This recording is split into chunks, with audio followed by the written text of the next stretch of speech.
They had already written his name in the report, Kia. By morning, he was breathing. The night air over the Tunisian plain was thick with heat and diesel smoke. The field hospital squatted in the dust like a dying animal, canvas flapping against the desert wind. Inside, the lamps burned low, their glass fogged with flies and ash. Men moaned on stretchers, some half-conscious, others already gone. The smell was a mixture of blood, sweat, and something sour that never quite washed away. It was the 15th of March, 1943.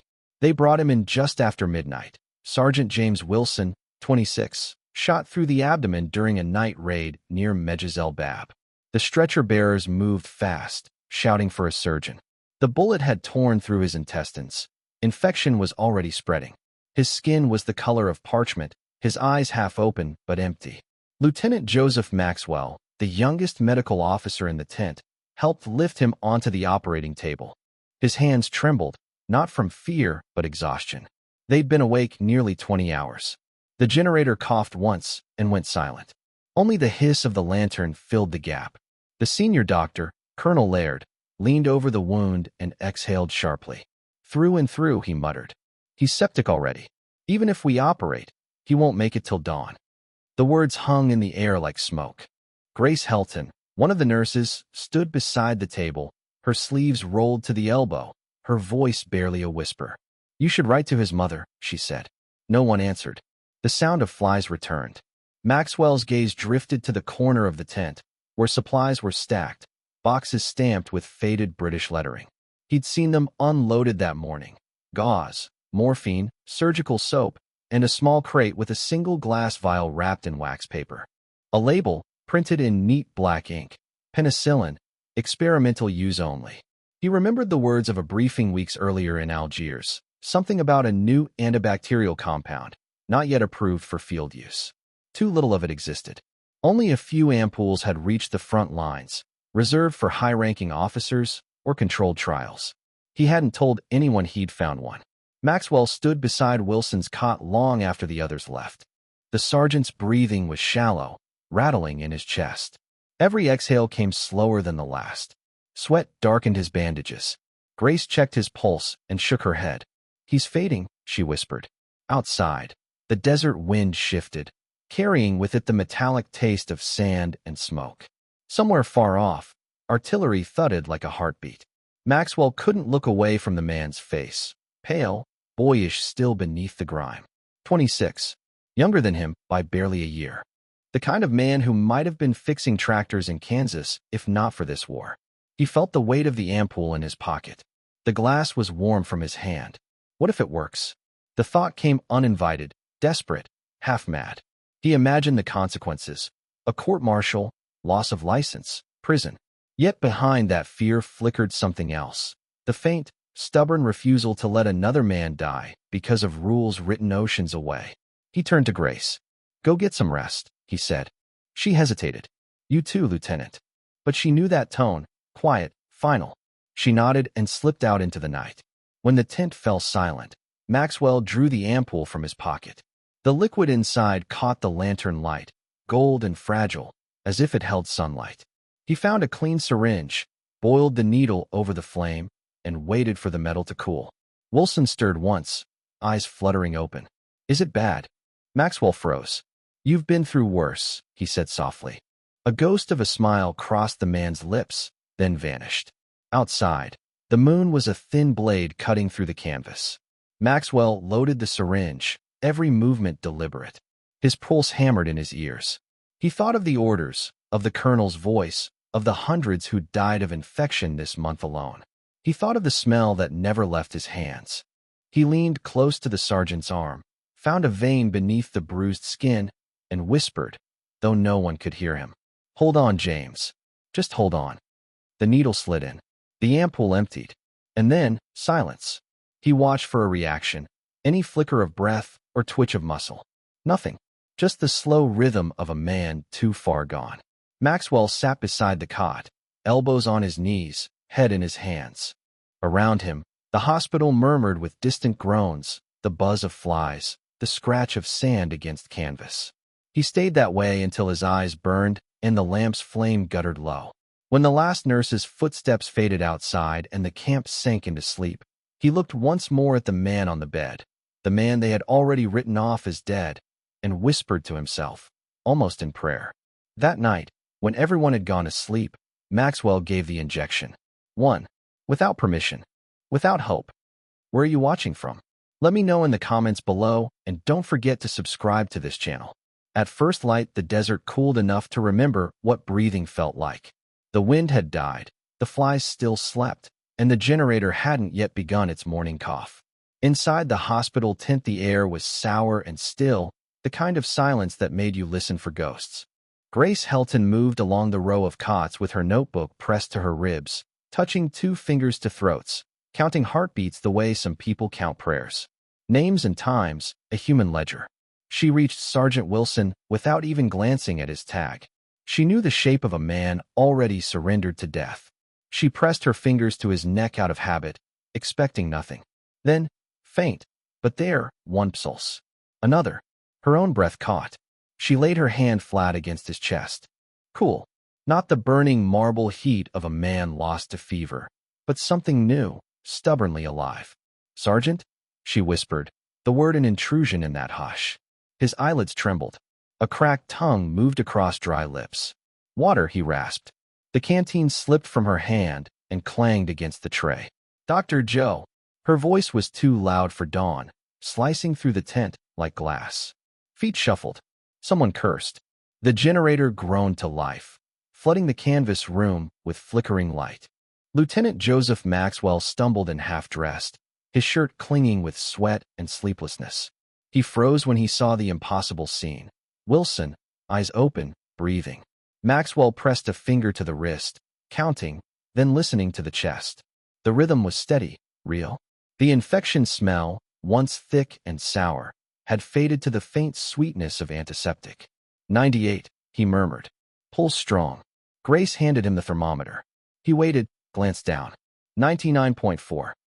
Colonel Laird burst through the flap, cigarette hanging from his lip, scalpel still in his hand, as though he'd forgotten to put it down all night. What now? He barked, then stopped. He looked once at Wilson, once at the lieutenant, then stepped closer and put a hand on the man's forehead. He was septic, Laird said slowly. He shouldn't be. The sentence never finished. He pulled the bandage back, leaned closer, sniffed. The edges of the wound were clean, pink, not spreading. Drainage? Minimal, Maxwell answered. Impossible, the colonel muttered. He stared at Wilson the way a man stares at a miracle he doesn't want. The noise of the camp crept in, pots clanging, boots crunching sand, men whispering about what they'd seen. Grace poured a few drops of water between Wilson's lips. He swallowed once, then again, slower, deliberate. Did I make it? He asked, his voice paper-thin. Don't talk, Grace told him softly. Just breathe. The colonel paced, muttering half to himself. There's no precedent. Septicemia doesn't reverse. Not overnight. He stopped beside Maxwell. What did you do? Standard procedure. Debridement, fluids, morphine. Nothing else. Maxwell shook his head. Nothing else. His voice was even, but the lie scraped his throat raw. The day lengthened. The temperature rose outside, yet inside the tent a strange calm settled, like the air after lightning. Wilson's color improved hour by hour. By noon he was sleeping without morphine. Grace changed the dressings and found the wound cleaner than it had any right to be. The other patients watched in silence, the rumor spreading faster than infection ever could. By evening the entire ward seemed to breathe differently. Men smiled for no reason. Someone called it divine intervention. Another whispered that the desert bred strange bacteria that ate the bad ones. Colonel Laird didn't comment. He sat at his desk and wrote with deliberate, reluctant strokes. March 15, 1943. Case 114. B. Unexpected recovery. Unknown cause. He stared at the words until the ink sank deep into the paper, as if trying to bury the event inside it. That night, Grace found Maxwell sitting outside on a crate, cigarette burning low between his fingers. The moon was thin, the sand pale as bone. He's going to live, she said quietly. He nodded, eyes fixed on the horizon. Looks that way. You should be proud. Maxwell didn't answer. He thought of the vial, of the small act that could end a career or start something far bigger. Maybe I just got lucky, he said. Luck doesn't stop gangrene, she replied, but she left him alone with his thoughts. Over the next days, Wilson's fever vanished. His appetite returned. He started asking for a mirror. Grace scolded him like a child, then smuggled one from the nurse's tent. When he saw his reflection, sunken cheeks, beard like sandpaper, he laughed until it hurt. Hell, he said, I look like I crawled out of my own grave. The laughter startled everyone. No one had heard that sound in weeks. Laird inspected him again on the 5th day, searching for the relapse that never came. You should be dead, he muttered. Maybe next time, Wilson grinned. A small grin twitched at the corner of the colonel's mouth before he killed it. He turned to Maxwell.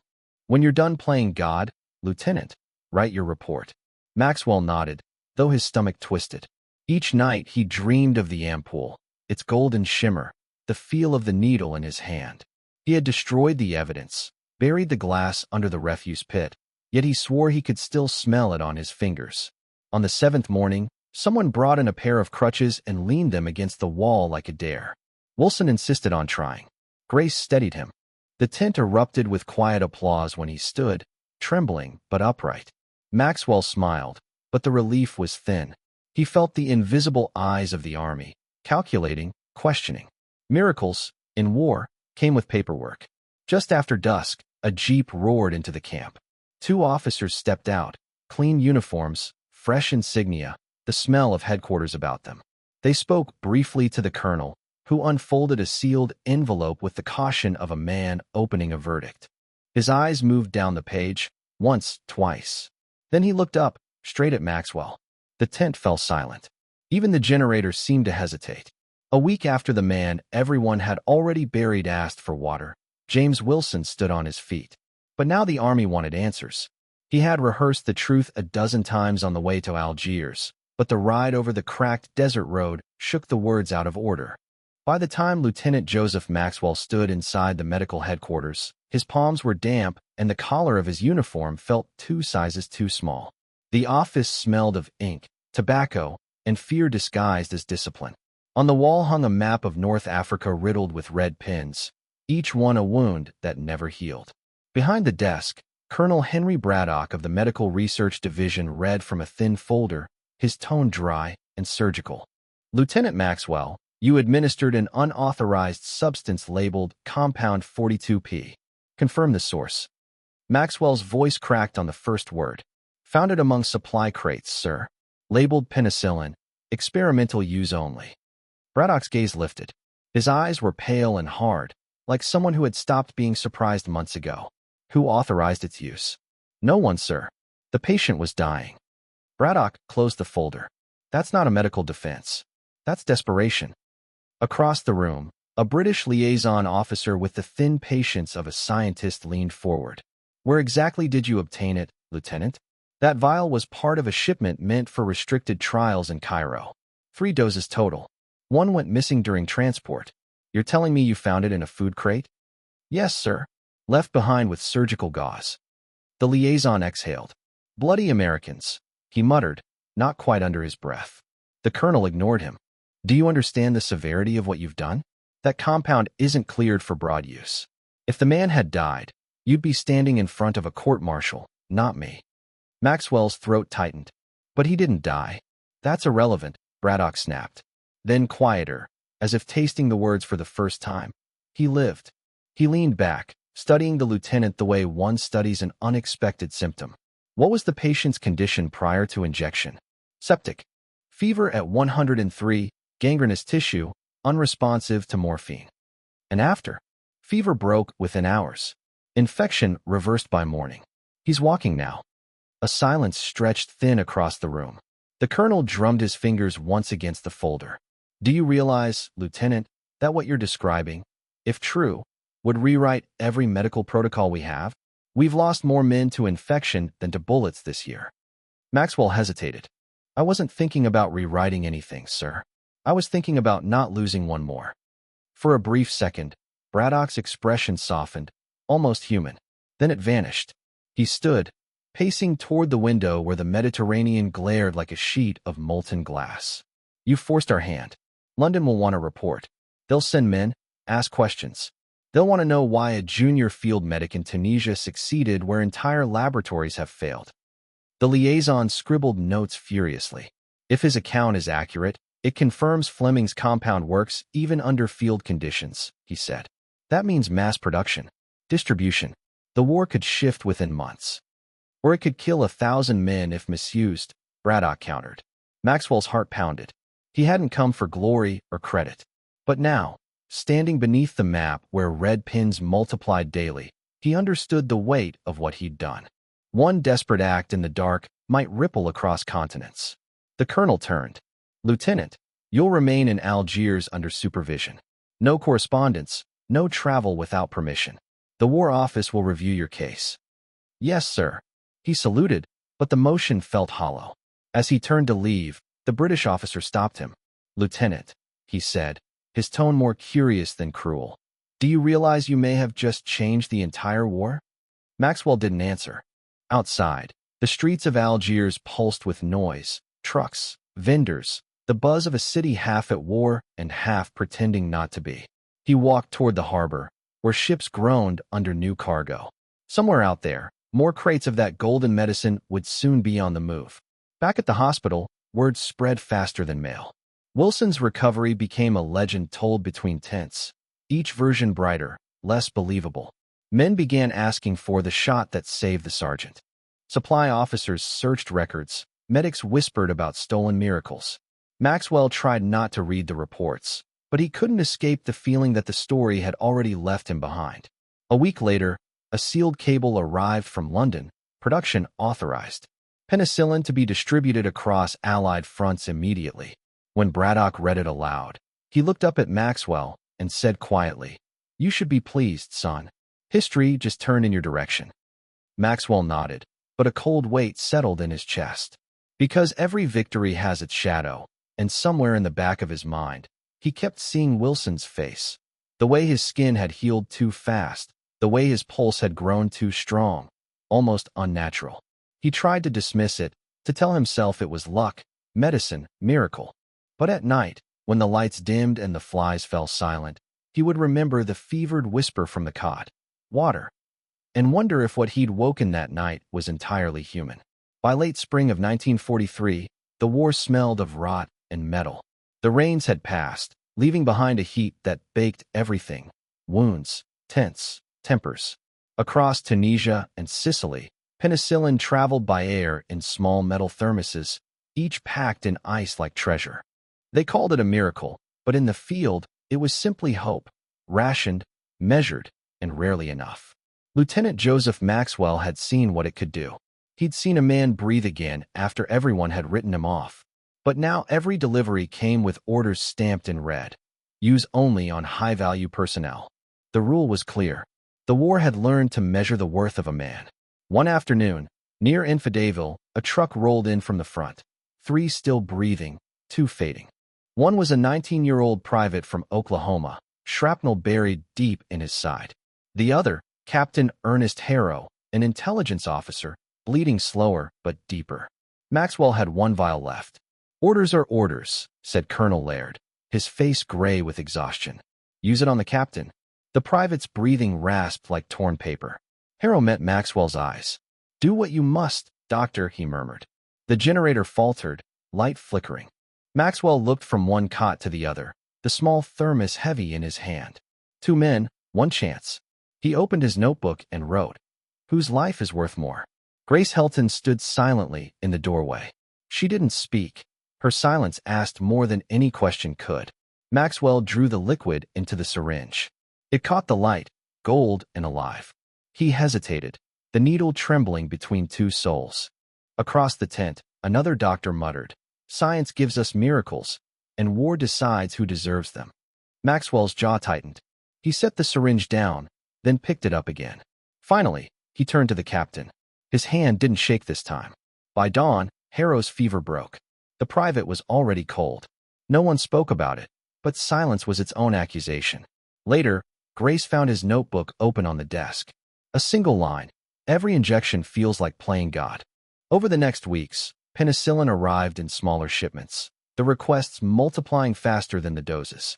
The drug became currency, traded for rank, reputation, guilt. Medics argued over who deserved saving. Commanders signed requisitions in pencil, afraid to commit their own conscience to ink. Sometimes, the medicine worked too well. A soldier in Sicily healed from gangrene in half a day. Another man's broken arm left no scar. Nurses whispered that the drug had changed, or that it changed them. Maxwell tried to ignore it. Superstition, he told himself. Fatigue. But each night, when the tents went quiet, he remembered Sergeant Wilson, the man he'd first injected in Tunisia. The way his eyes looked when he woke. Alive, but distant. Then came the rumors. A corporal near Palermo survived a mortar blast and walked back to camp. He told everyone he didn't feel pain, any pain. His body healed unnaturally fast. He didn't sleep. He didn't tire. Grace brought the story to Maxwell one night while he cleaned his instruments. They say he was treated with your batch, she said. He hasn't slept in 4 days. Maxwell froze. People don't come back from war the same, he said finally. But that night, he wrote in his journal again. Every cure asks for something back. Outside, the wind hissed across the tents like a whispering crowd. The next morning, the rumors grew louder. Another soldier healed overnight. Another said he could no longer feel hunger or fear. The stories traveled faster than supplies. Maxwell buried himself in work, refusing to listen. Yet when a courier brought him a sealed envelope stamped medical command, Naples, something inside him tightened. He broke the seal, unfolded the paper, and froze at the name printed neatly across the top. Sergeant James Wilson, alive. Recovered.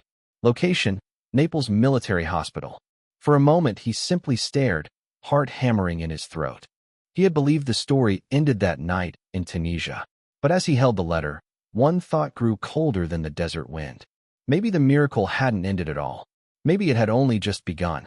He came back quietly, like a rumor that no one wanted to believe. It was late autumn of 1943, in Naples, a city still bleeding smoke from the last bombardment.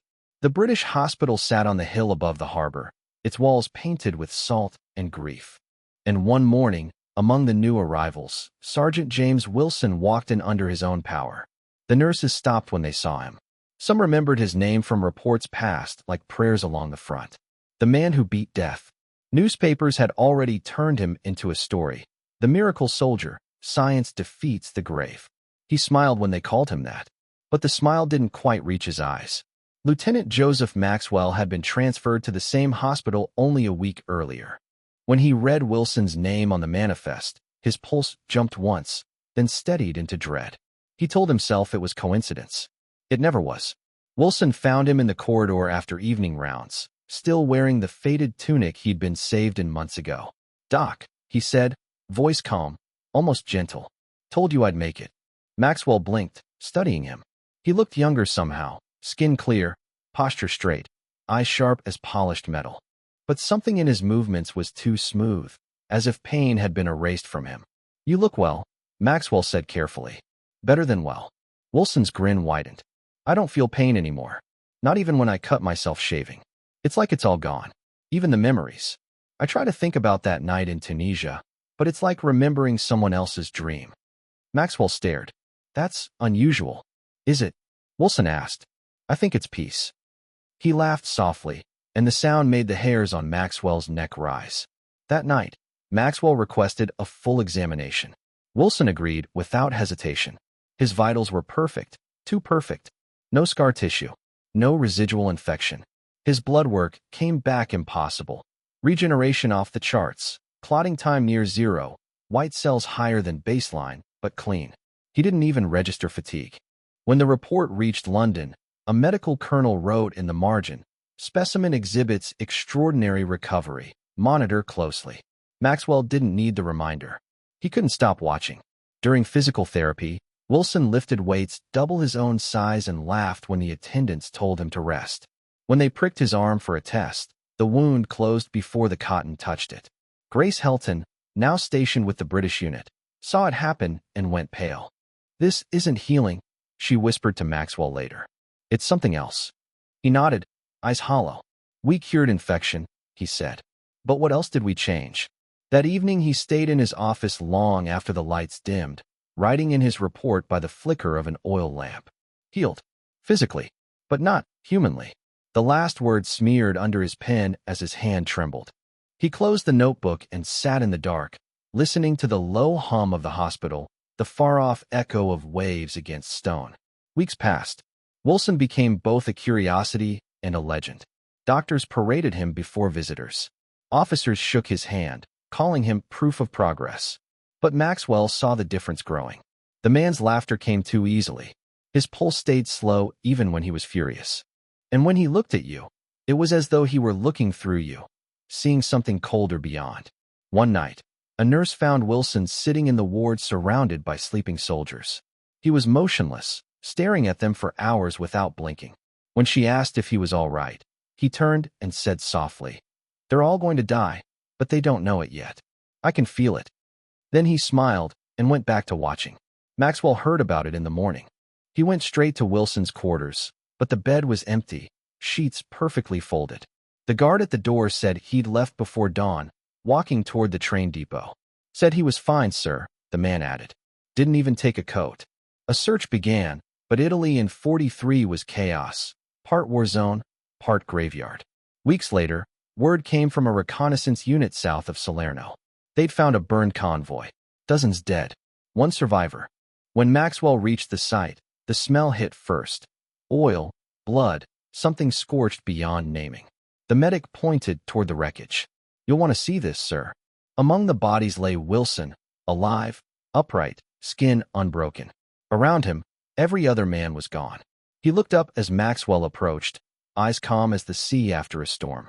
"Doc," he said quietly, "I told you I don't die easy." For a long time, neither spoke. The wind rattled the empty rifles. Then Maxwell whispered, almost to himself, "Maybe that's the problem." That night, back at the hospital, he opened his notebook again. The final entry for the day was short, written in a shaking hand. "He's alive, but I don't know what that means anymore." A month later, the file labeled J. Wilson, Case 114, B vanished from the archives. And from that day forward, no one could say for certain whether the miracle soldier still walked among the living, or simply refused to stop. They called it the greatest discovery of the century. By 1944, penicillin flowed through every field hospital from Normandy to the Pacific, sealed in metal tins packed with ice. It smelled faintly of alcohol and salt, a clean promise in a world that had forgotten what clean meant. Newspapers printed headlines in triumphant black ink. "The wonder drug saves thousands." Doctors were heroes now. The war had found its miracle. But not everyone celebrated. In the quiet rooms behind the noise, some men sat staring at the little glass vials and wondered what they had started. Joseph Maxwell returned home in '45 to a world that didn't know his name. He stepped off the train in New York, greeted by brass bands and strangers waving flags. They were cheering for victory, for science, for salvation. He wanted to cheer too, but the noise felt hollow, like clapping in an empty church. A month later, he stood on a stage at a medical conference in Boston, the hall filled with white coats and applause. His superiors introduced him as the man who witnessed the first successful field use of penicillin. Flashbulbs popped. Reporters scribbled. When the room finally quieted, he cleared his throat and said, "We learned to save the body. Now we must remember to heal the soul." The words drifted above the crowd like smoke, unanswered. He saw Grace Helton again that evening in the hotel lobby. She had aged in ways the mirror never shows. Small lines near the eyes, the stillness of someone who'd held too many hands while they slipped away. She smiled when she saw him, and for a moment the war seemed far behind. "You gave him life, Joe," she said softly. "Don't regret it." He looked down at the glass of water in his hand. "Sometimes," he murmured, "I think life is heavier than death." They stood in silence for a long time, listening to the muted hum of the city, the sound of people moving forward, never looking back. That night, in his hotel room, Maxwell opened the old field notebook he'd carried through the desert. The pages were brittle, stained with sweat, corners burned from candlelight. At the very end, beneath faded entries written years earlier, he added one more line. "War showed us how fragile life is. Science showed us how powerful mercy can be." He closed the book and set it on the desk, beside a small photograph, Grace, the hospital tent, and a blur of men who were once alive. Outside, the rain began to fall, washing the city with the same steady rhythm as the sea. In the years that followed, factories expanded, penicillin production soared. By 1945, it was saving thousands a day, and by the next decade, millions.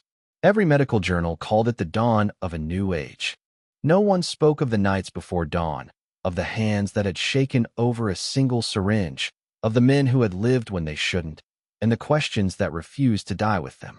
Sometimes, in lectures, Maxwell would glance at the back of the hall and imagine a familiar silhouette standing there, tall, still, expression unreadable.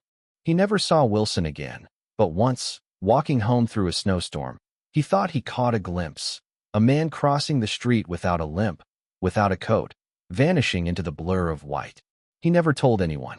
Years later, when the war was just a chapter in history books, a new generation of doctors learned about penicillin's discovery. They memorized the names of chemists, generals, and corporations. None mentioned the nameless medic in Tunisia who broke the rules and changed the world.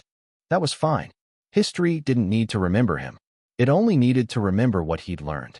Because every cure begins with a risk, and every miracle comes with a cost. From that night in 1943, when one dying man gasped for water and another refused to give up, the world began to change. Since then, penicillin has saved more than 200 million lives. But on that first night, in a torn tent beneath the desert stars, no one thought about history or science or glory. They just wanted someone to make it to morning.